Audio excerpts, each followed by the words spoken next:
Life Over Coffee. Conversations for transformation. Hello everyone, Rick Thomas here. Thank you so much for joining me for a little bit of Life Over Coffee. We believe that any two people can come together and do life over coffee, and that's basically the big idea of what our name means. If you want to check out our coffee shop, then I would encourage you to go to lifeovercoffee.com and you'll find our coffee shop in cyberspace where we have thousands of practical resources that will help you in all sorts of matters, all things pertaining to life and godliness. I am currently going through my book, Living Boldly. It is a 31-day devotional that I wrote primarily for young people, but it applies to all of us. This is day number 11. I got a shocking news flash for you. The title of the devotion is Social Media is Not Real Life. And so I want to explore this topic because it affects all of us. There is no way around it.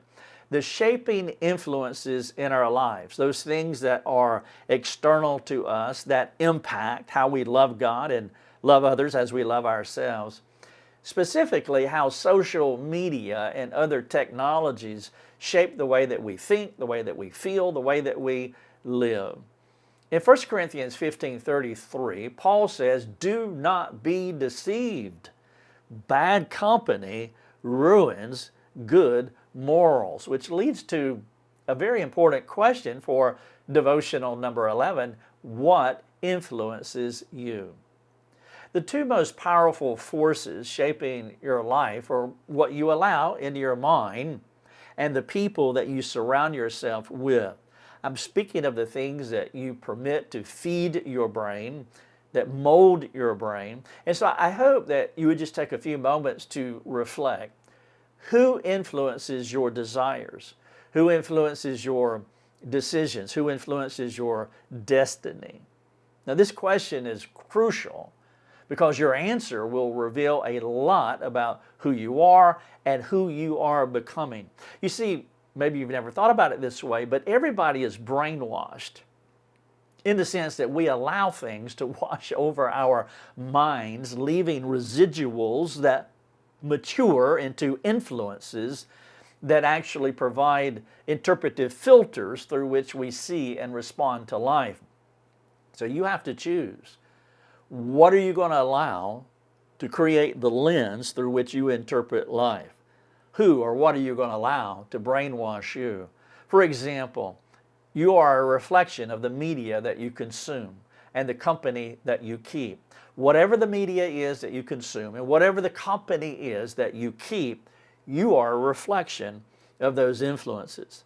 As a Christian, your ultimate goals are to love God and to love others as you love yourself. To do that well, you need influences. You need influencers that point you toward those goals. If the media you consume or the friends you associate with pull you away from the two great commandments of loving God and loving others as you love yourself, well, then it's time to make a change.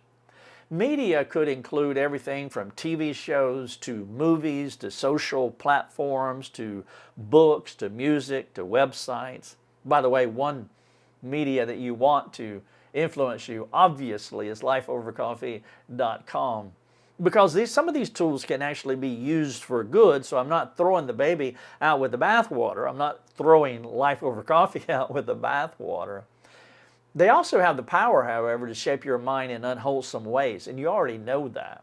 The enemy uses worldly influences to capture your thoughts and to distract you from Christ. But you can flip the script. Even if negativity and harmful influences have been part of your story so far, God can redeem your mind. He can transform your heart. Genesis 50:20 reminds us that God can take what was meant for harm and He can use it for good. Philippians 4:8 encourages us to focus on what is true and what is honorable and what is pure. After I became a Christian, I made a deliberate choice to let the Bible be my primary influence. I jokingly call it Bible brainwashing. That was the decision that I made. And it's true. And so what I wanted to do is to immerse myself in God's Word and surround myself with Christian friends who were passionate about Jesus. And so if something's going to influence you, I recommend that you choose God's Word. Let it brainwash you, and I promise you that it will make all the difference in the world. And while I couldn't avoid the world's influences entirely, and you can't either, but you can choose what you allow to shape your mind and your heart primarily. And so you're not just floating aimlessly through life as though you are disconnected from others, you're disconnected from their habits. Every day you're being influenced by someone or something, and you're also influencing others in return. You do have control over what those influences will be. And so the first step towards spiritual maturity is deciding what's going to captivate your mind. Everybody will serve somebody, but we're not hapless victims with no power of agency. We must choose wisely regarding those people, those places, those things that are going to take up space in our minds. This is day number 11. The title of it is Social Media is Not Real Life. Choose what the media will be that will influence you.